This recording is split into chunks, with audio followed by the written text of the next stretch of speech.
Hello सभी दोस्तों को नमस्कार, राम राम, सुप्रभात, गुड मॉर्निंग। कैसे हो सभी? ठीक हो? आप सभी का स्वागत है अपने यूट्यूब चैनल मरुधर्री कलम पर। बात कर रहे थे हम 12th कक्षा व्याकरण की। उसमें क्या था कि हम शब्द शक्ति पढ़ रहे थे। शब्द शक्ति 2 हमने पढ़ ली, अभिधा और लक्षणा। अब बात करेंगे आज हम व्यंजना शब्द शक्ति की। तो अभिधा शब्द शक्ति क्या थी? शब्दों की जो शब्दों के अर्थ को पहचानने की जो क्षमता होती है वो शब्द शक्ति कहलाती है। और अभिधा शब्द शक्ति किसी शब्द के साधारण अर्थ को ग्रहण करना अभिधा शब्द शक्ति है। और साधारण अर्थ को छोड़ करके उससे संबंधित किसी अर्थ को ग्रहण करना लक्षणा शब्द शक्ति है। बात करते हैं आज व्यंजना शब्द शक्ति की। व्यंजना शब्द शक्ति में क्या होता है देखिए।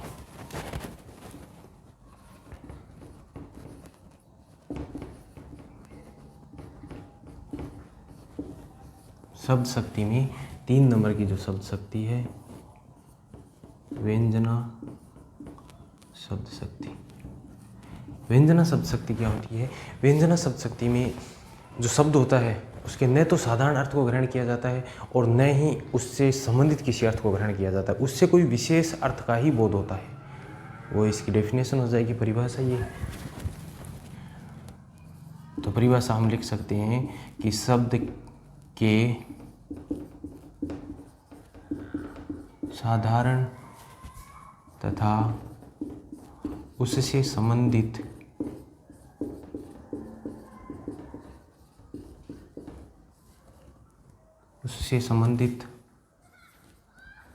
अर्थ, साधारण अर्थ तथा उससे संबंधित अर्थ दोनों को छोड़कर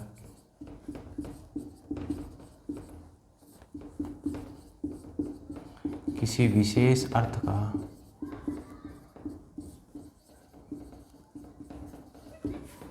बोध कराने वाली शक्ति।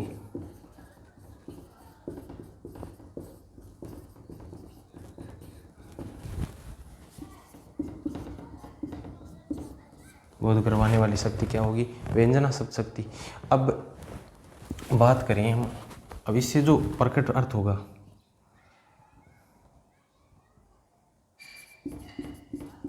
इससे प्रकट अर्थ क्या कहलाएगा?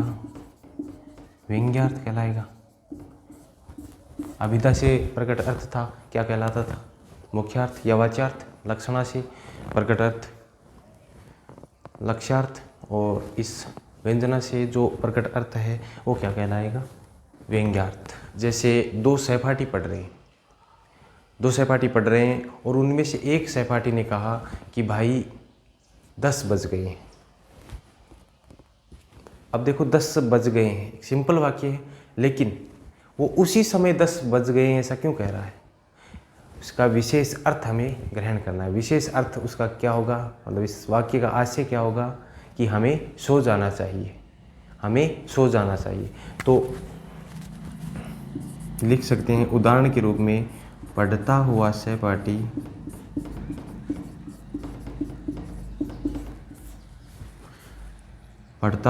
सहपाठी दूसरे सहपाठी से कहता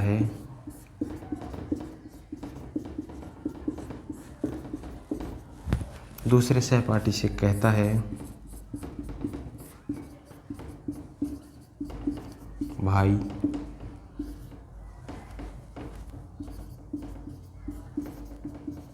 10 बज गए हैं। ये वाक्य देखने पर साधारण वाक्य, लेकिन व्यंजना शब्द शक्ति में इसका कोई विशेष अर्थ भी है। और इसका विशेष अर्थ क्या है? कि हमें सो जाना चाहिए।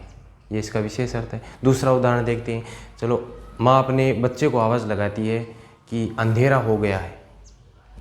मान लो बच्चा कहीं बाहर खेल रहा है और उसको माँ आवाज़ लगा रही घर से कि बेटा अंधेरा हो गया है।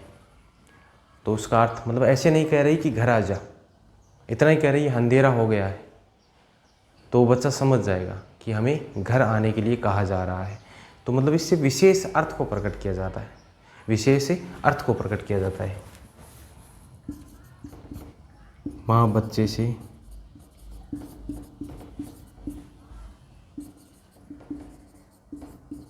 अंधेरा हो गया है। आज से क्या होगा, घर आने के लिए कहा जा रहा है। सिंपल सी बात, बस ये है शब्द शक्ति।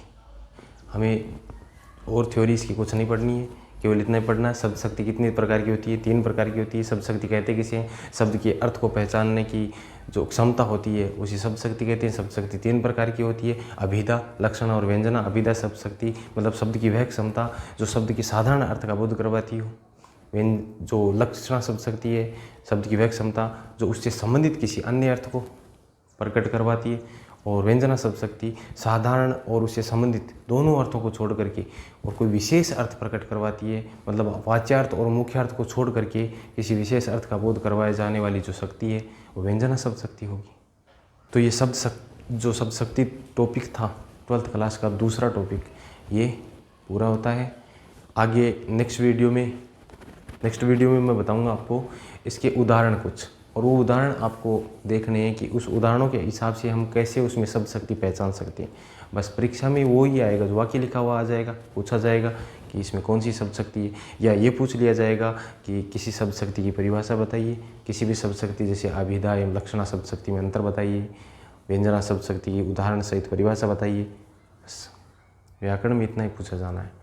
तो दोस्तों, अगर कुछ नहीं समझ में आता हो तो कमेंट में लिख करके कुछ ज़रूर पूछना, कुछ राय, अपनी राय भी देना।